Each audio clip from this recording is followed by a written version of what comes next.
Chers téléspectateurs, bonjour, bienvenue à ce nouveau numéro de Mag Emploi, votre émission dédiée exclusivement à l'emploi au Mali. Aujourd'hui, nous allons aborder un sujet particulier. Nous allons parler du harcèlement au travail. À cet effet, nous recevons sur notre plateau Madame Diallo Mariam Singari. Bonjour Madame Diallo. Bonjour Sandrine. C'est toujours un plaisir de vous avoir encore sur le plateau de Mag Emploi. Plaisir J'espère que vous allez bien. Je vais très bien. Et vous-même? Ça va très bien. Merci. Donc, Madame Diallo Mariam Singari est experte en gestion RH, en conduite de politique du changement. Elle a commencé à travailler en France à l'âge de 18 ans en faisant entre autres le recouvrement de créances, la gestion de dossiers sinistres d'assurance, la dispense de travaux dirigés à des étudiants de fac, la gestion RH de façon très élargie. Et enfin, elle est consultante experte en gestion de projets de structures organisationnelles depuis peu. Au cours de ses expériences aussi variées qu'enrichissantes, elle a développé des qualités qui aujourd'hui lui servent au quotidien, autant dans sa vie personnelle que professionnelle, n'est-ce pas? C'est ça.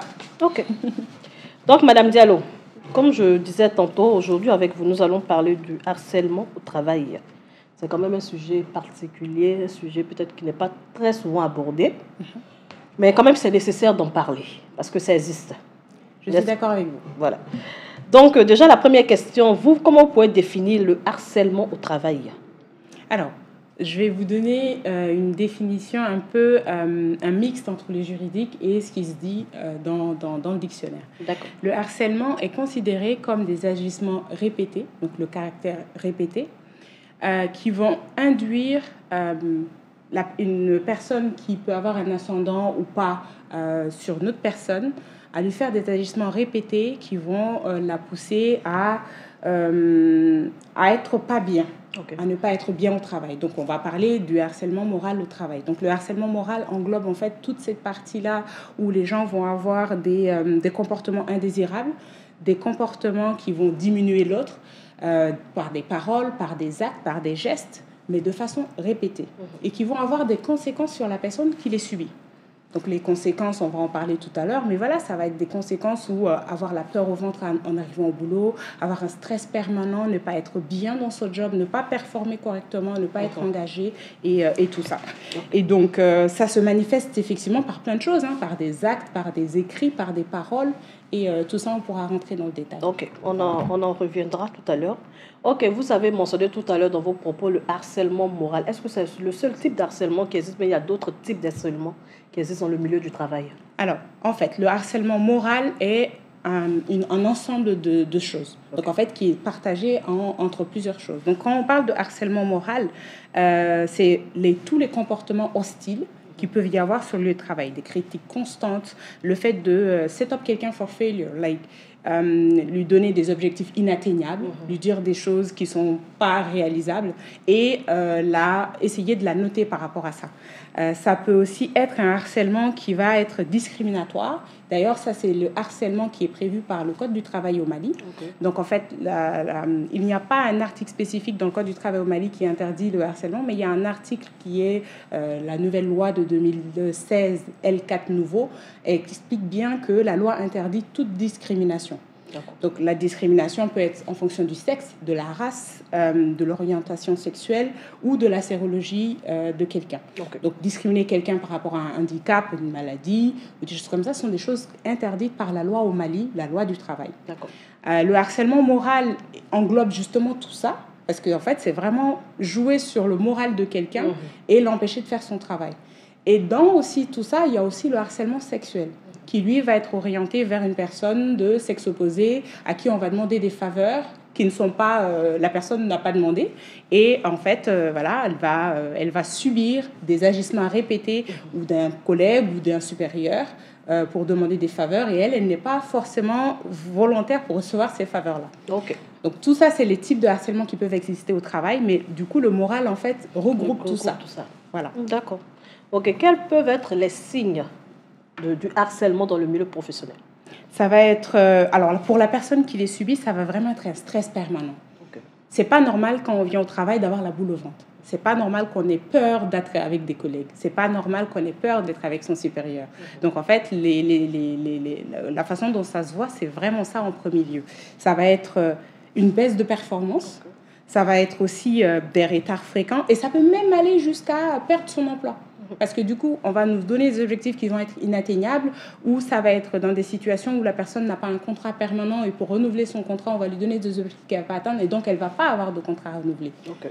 Je pense entre autres, par exemple, à quelqu'un qui va être dans une situation où il est en stage et va recevoir des avances et elle ne va pas forcément recevoir ça de façon positive et ne va pas avoir de contrat à l'issue de son stage ou ne va pas être prolongé justement parce qu'il a refusé ou elle a refusé les avances de la personne. Ok. Donc, voilà. Mais quelles sont la plupart du temps les personnes qui sont les plus touchées par le harcèlement? Ça, c'est ce que je disais tantôt. En fait, c'est en premier lieu, moi, je n'ai pas de données exactes sur le Mali. Mais en premier lieu, il y a beaucoup de programmes du gouvernement ou d'ONG internationales qui œuvrent pour les violences basées sur le genre. Okay.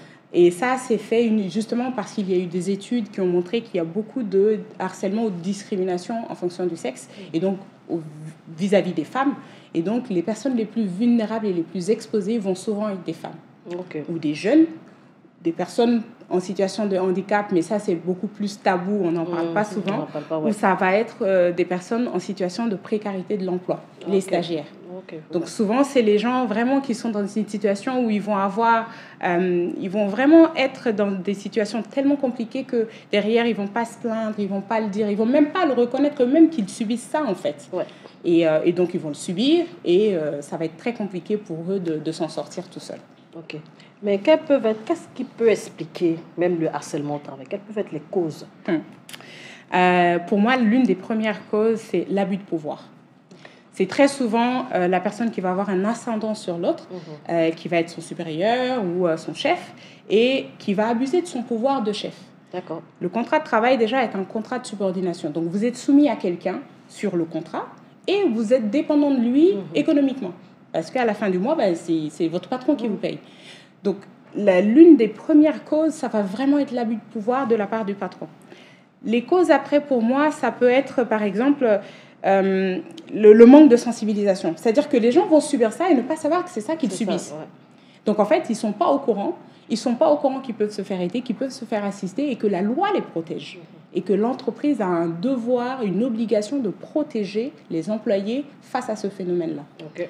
Donc, les causes vont être cela essentiellement. Donc, ne pas savoir qu'on l'est, ne pas savoir qu'on est victime et ne pas savoir comment faire pour ne pas être victime. Et pour l'employeur, enfin pour une entreprise, le fait de ne pas être forcément transparente dans sa communication sur ce sujet. La loi oblige l'employeur, en fait, à mettre tout en œuvre pour expliquer aux employés victimes de ce genre de situation qu'ils ont des recours. Donc, de façon pénale, les gens, en fait, le code pénal prévoit des dispositions pour aider les victimes. Et donc, l'employeur doit expliquer, en tout cas, faire des affiches pour dire que c'est interdit de discriminer par rapport justement aux discriminations dont je parlais tout à l'heure. Et surtout, expliquer aux employés leurs droits, tout simplement. Communiquer clairement. D'accord. OK. Quelles sont les conséquences du harcèlement au travail? Ça peut aller tout simplement de la peur au ventre à quelque chose d'encore plus grave, à l'incapacité complète de ne pas faire son travail. Moi, j'ai vu des situations, pas forcément au Mali, où les gens sont dans des situations tellement dramatiques par rapport à un harcèlement subi au travail que ça commence par des maux de ventre, du stress, des maladies psychosomatiques, où ils vont chez le médecin, ils ne sont pas bien, ils sont arrêtés quotidiennement, arrêtés pendant plusieurs mois, jusqu'à perdre leur emploi. Okay. J'ai vu des gens qui ont tellement été victimes de ce harcèlement-là qu'ils se sont suicidés. Donc, ça peut aller très, très, très, très loin. Ça va vraiment du truc le plus simple, la maladie la plus simple, à un risque de perdre son emploi, un risque de maladie beaucoup plus grave et un risque vraiment pour sa vie. Ouais. Mais c'est vrai que là, tout à l'heure, vous avez mentionné que l'État, normalement, l'employeur devrait expliquer, devrait communiquer très clairement là-dessus. Mais où est-ce qu'on peut dénoncer le harcèlement au travail, dans le cas où ça arrivait? En premier lieu, chez l'employeur. Ça, c'est la première étape. C'est-à-dire que moi, je sais que les victimes moi, j'ai déjà eu à assister des victimes dans des cas comme ça, où la première chose que je leur dis, c'est documenter. Quand vous subissez du harcèlement, c'est le caractère répété qui va indiquer que c'est un harcèlement. Donc, cherchez le maximum de preuves possibles et parlez-en. Parlez-en en premier lieu à l'employeur. Alors, dans les cas où c'est l'employeur même qui est la personne qui harcèle, là, on peut se faire aider. On va aller jusqu'à justement à faire appel à un professionnel du droit du travail social qui va vous aider, par exemple, à rédiger une lettre, à aller vous plaindre à l'inspection du travail, à aller voir des comités syndicaux ou des centrales syndicales, même si vous ne faites pas partie ou votre employeur ne fait pas partie, vous pouvez vous faire aider, vous faire assister. Ces personnes-là sont les premières personnes qui peuvent vous aider. Okay. Mais la chose à ne pas faire, c'est surtout ne pas en parler. Ça, c'est la chose à ne pas faire. Il ne faut pas cacher, il ne faut pas dire « Bon, moi, je ne veux pas parce que je ne vais pas gagner ou parce que je vais Mais est-ce que aussi la société ne favorise pas cela ? Je suis assez d'accord avec vous parce qu'on est dans une société, il faut le reconnaître, où la femme, en tout cas quand on parle de harcèlement sexuel, la femme n'est pas très protégée. Mais en fait, justement, c'est à nous les femmes de savoir. Mais le harcèlement peut être dans les deux sens aussi. Ça peut être un homme aussi. Je suis d'accord. Je suis tout à fait d'accord. Et c'est pour ça qu'on parlait tout à l'heure de précarité de l'emploi. Oui. Ça peut être une chef, donc une femme qui est chef, et son stagiaire, il va lui faire des avances et ne va pas accepter et se trouver dans une situation complètement de harcèlement moral. Oui. Et je suis tout à fait d'accord. Mais dans ces genres de situations ou dans n'importe quelle situation, la première des choses, c'est en parler. Ne pas hésiter à documenter, en parler et savoir où aller. Donc, le premier échelon, c'est l'employeur lui-même. Deuxième échelon, ça va être l'inspection du travail, jusqu'à faire appel à un professionnel, donc un avocat spécialiste de droit du travail ou un syndicat, ou en dernier lieu, le tribunal du travail. Mais en tout cas, il y a toujours des recours juridiques. D'accord. Mais comment est-ce qu'en tant, peut-être pour ne pas arriver jusque-là, comment est-ce qu'en tant qu'employé, on peut même éviter d'être harcelé ? Est-ce que c'est possible déjà même d'éviter cela ? Pour moi, l'une des premières choses, c'est poser des limites. Poser des limites. Moi, j'ai entendu des situations où les gens se retrouvent complètement dans des situations mais incongrues parce que dès le départ, on n'a pas posé de limites. Si, moi, je sais que si je travaille avec un homme, moi, je sais que, voilà, je vais prendre un exemple sur moi-même. Si je travaille avec un homme, il y a des situations où, quand ce n'est pas professionnel, je le dis tout de suite. Et j'arrête tout de suite. Quand je reçois un message et qui dit des choses qui sont hors du cadre professionnel, je recadre tout de suite. Donc, n'hésitez pas à mettre les choses au clair dès le départ. Si vous ne posez pas de limite au départ et que les choses s'enveniment, c'est compliqué d'arrêter après. Parce qu'il y a beaucoup de gens qui vont dire « Oui, mais je ne vais pas parler parce que je suis... » Non, il faut surtout en parler dès le départ. Quand ça ne va pas, quand ce n'est pas professionnel, dites-le. Ayez une communication transparente. Sachez-le, en fait, il faut reconnaître soi-même qu'on peut être victime ou qu'on est victime quand la situation se présente, le reconnaître soi-même pour soi-même et agir en conséquence.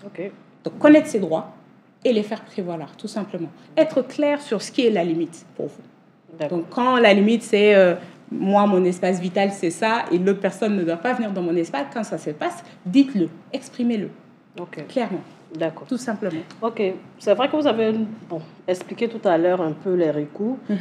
Quels peuvent être les recours concrets auxquels celui qui est victime d'harcèlement peut disposer pour pouvoir porter, je ne sais pas si j'ai porté plainte ou... J'ai beaucoup insisté sur la partie où je disais que la personne, en fait, doit documenter. Si vous avez bien documenté, correctement documenté, la première lettre, pour moi, si on doit dénoncer, on écrit. La première lettre que moi j'enverrai à mon employeur, ce sera une lettre avec un ordre chronologique, avec les choses tout à fait détaillées de tout ce qui se passe, de tout ce qui s'est passé et de comment moi j'ai réagi dans chaque situation. Et en fait, quelque chose de formel et quelque chose d'écrit. Donc, que ce soit une lettre pour l'employeur, que ce soit une lettre pour l'inspection du travail, formalisez les choses. Donc, déposez une plainte formelle, ne le dites pas qu'oralement.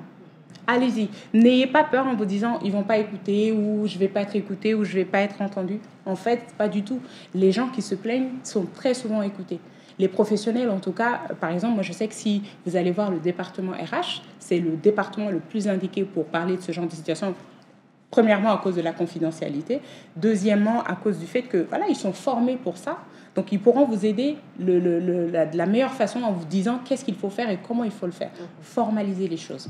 D'accord. Et tout à l'heure, c'est ça que je disais. Pour moi, le fait de demander aux gens de formaliser leur permet eux-mêmes de mettre les mots sur ce qu'ils subissent. Oui, d'accord. Que peut faire l'employeur pour aider ou éviter le harcèlement au travail ? Alors, il doit communiquer aussi. Donc, en fait, la première communication, c'est les affichages. C'est le règlement intérieur. tout ce qui est interdit, tout ce qui est de sa prérogative en tant qu'employeur de faire, tout ce qui est de ses droits ou devoirs en tant qu'employeur de faire, le faire. Ok. Dans tous les règlements intérieurs que j'ai réalisés pour des grandes entreprises, j'ai toujours une loi qui va prévoir un article sur le harcèlement sexuel. Donc, c'est pas que ça, justement. Et moi, j'essaye de faire sortir ce côté harcèlement sexuel parce que la loi ne la prévoit pas directement, comme j'ai dit tout à l'heure, la loi malienne en tout cas. Mais du coup, je la prévois justement pour être sûr que ça, c'est vraiment pris en compte. Donc, l'employeur, en fait, c'est lui qui me demande de faire ça. Moi, j'ai déjà eu des employeurs qui me demandent de faire ça, qui viennent de pays où le droit est assez avancé et qu'il y a des articles spécifiquement dédiés à cela. Et donc, on le met et on le fait directement. Quand au Mali, du coup, je disais qu'il y avait un article qui prévoit de lutter contre les discriminations, de ne pas faire de discrimination sur certains sujets, ou en tout cas par rapport à la race, à la religion, au sexe, au handicap ou à certaines situations. Donc, l'expliquer clairement qu'on est pour cela, ou en tout cas contre, on se met du côté de la loi et on le respecte clairement. En mis à part les règles et les politiques mises en place, surtout communiquer et accepter quand les gens viennent se plaindre. Aider les victimes. Aider et être là pour les victimes en tant qu'employeur. Moi, je sais que voilà, si c'est pas lui, le président ou le propriétaire de l'entreprise, la première personne, il doit être la personne la mieux indiquée pour que l'autre vienne le voir. Ouvert, prendre les choses à bras-le-corps et aider la victime. D'accord. Surtout reconnaître la situation de victime. Ça y va non seulement de votre devoir vis-à-vis de la loi, mais aussi de votre réputation en tant qu'employeur, tout simplement. Votre image. Donc, pour moi, l'employeur a tout à gagner, en fait, en communiquant, en étant clair, en respectant les victimes et en reconnaissant le statut de victime. D'accord, ok. Mais c'est vrai que tout à l'heure, vous avez mentionné le fait que le harcèlement au travail, il n'y avait pas de... Je sais pas, la loi n'avait rien prévu par rapport à cela. Maintenant, donc, est-ce qu'il n'y a pas eu des actions menées directement pour pouvoir aider les victimes, même s'il n'y a pas des articles qui sont écrits pour pouvoir aider les victimes? Donc, les personnes qui sont victimes de ça au Mali, comment est-ce que ça se gère la plupart du temps? En fait, l'une des lois qu'on utilise énormément, moi, quand je rédige des lettres ou quand j'aide les victimes, c'est les lois qui demandent à ce que la sécurité au travail soit assurée. Ok. On a le droit de travailler dans un environnement sûr et qui nous protège. Personne ne doit venir au travail le matin avec la boule au ventre, avec un stress permanent. On doit être dans toutes les conditions pour être à son meilleur et réaliser ses objectifs. Donc, l'idée, c'est vraiment le fait de déposer plainte, le fait de vouloir déposer une plainte auprès de l'inspection du travail ou du tribunal ou de se faire assister par un avocat. Justement, c'est les codes qu'ils vont évoquer, ce vont être ces codes-là. Non seulement se retourner contre la personne qui va faire subir ce harcèlement, mais aussi contre l'employeur de ne pas offrir cet environnement safe pour l'employé. Okay. Donc, quel que soit le type d'employé, quel que soit le type de contrat qu'il a, quel que soit, garantissez un environnement sûr, un environnement dans lequel les gens se sentent assez à l'aise. Ok, d'accord. Merci beaucoup, Madame Diallo. Nous allons passer maintenant à la question de la semaine.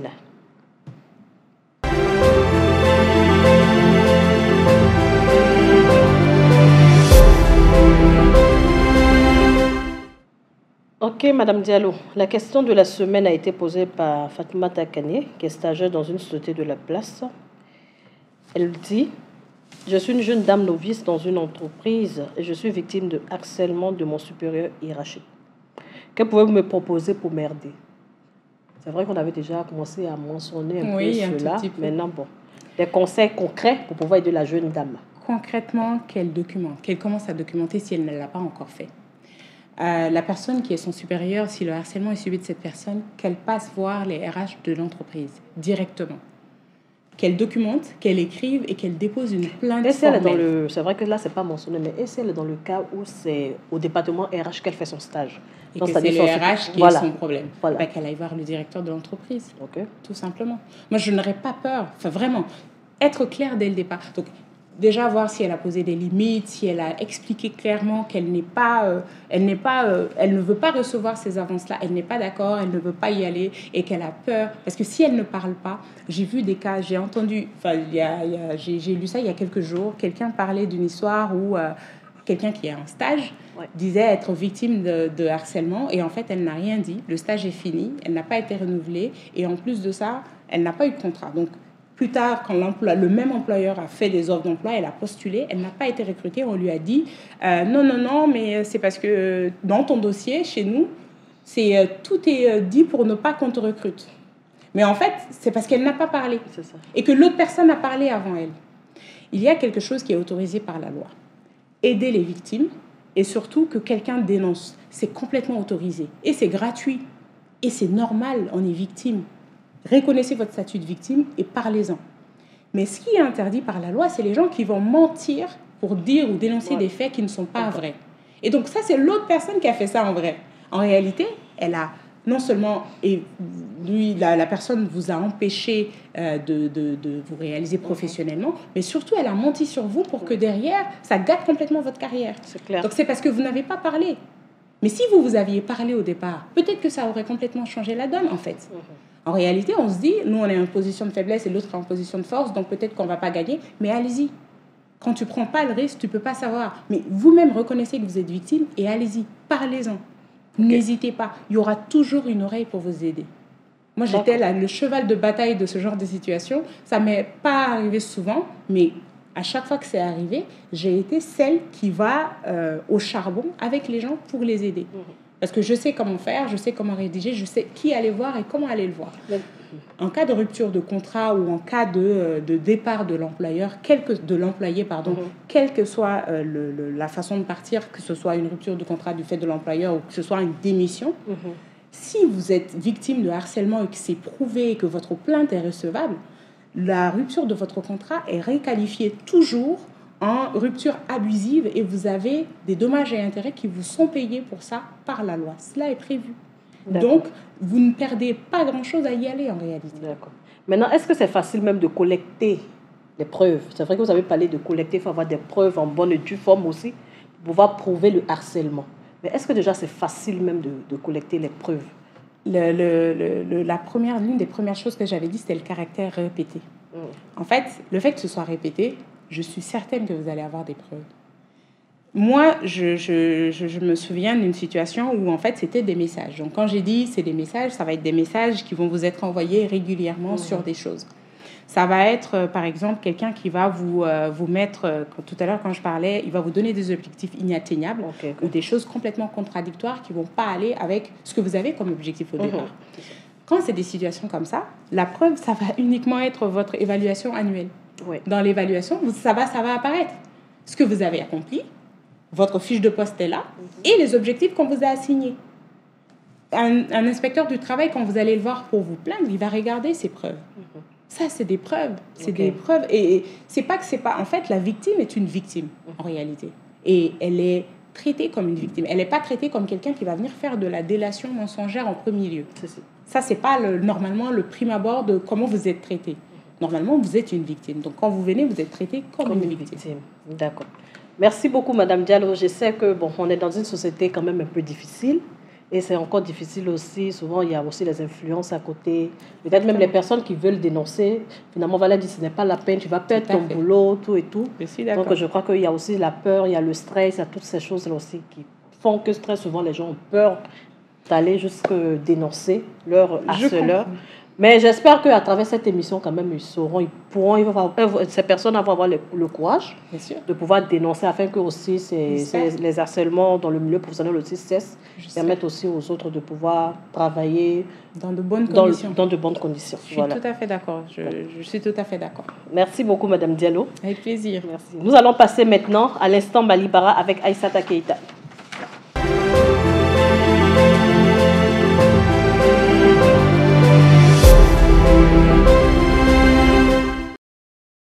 Ok, bonjour Aïssata. Bonjour Sandrine. Tu vas bien? Oui, très ravie de venir sur ce plateau. C'est un plaisir aussi. Aujourd'hui, nous aurons quoi comme thème d'Instant Malibara? Alors, aujourd'hui, comme Instant Malibara, nous allons vous parler de comment développer sa culture d'entreprise. La première des astuces consiste à définir les valeurs de votre entreprise. Créer une culture d'entreprise consiste en premier lieu à identifier les valeurs de votre entreprise. Les valeurs de votre entreprise vous soutiennent dans l'accomplissement ou encore dans l'atteinte de vos objectifs. Deuxième astuce pour le thème de la semaine, transmettre les valeurs de l'entreprise au quotidien. Le rôle du manager de proximité est de véhiculer au quotidien les valeurs de l'entreprise auprès de ses collaborateurs.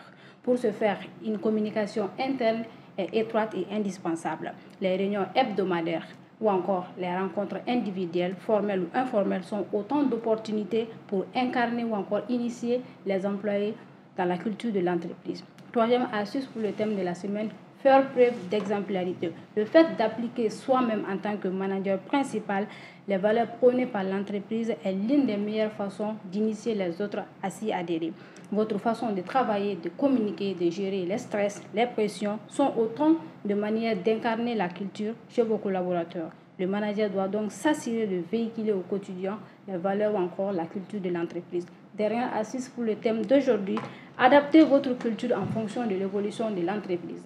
La culture de l'entreprise ne peut pas être figée. Votre entreprise évolue en permanence, elle grandit, elle se fixe de nouveaux objectifs et le nombre d'employés augmente de plus en plus. Si celle-ci doit s'adapter à la culture de votre entreprise, vous devez également avoir le pouvoir d'initier le caractère de tout un chacun à votre culture.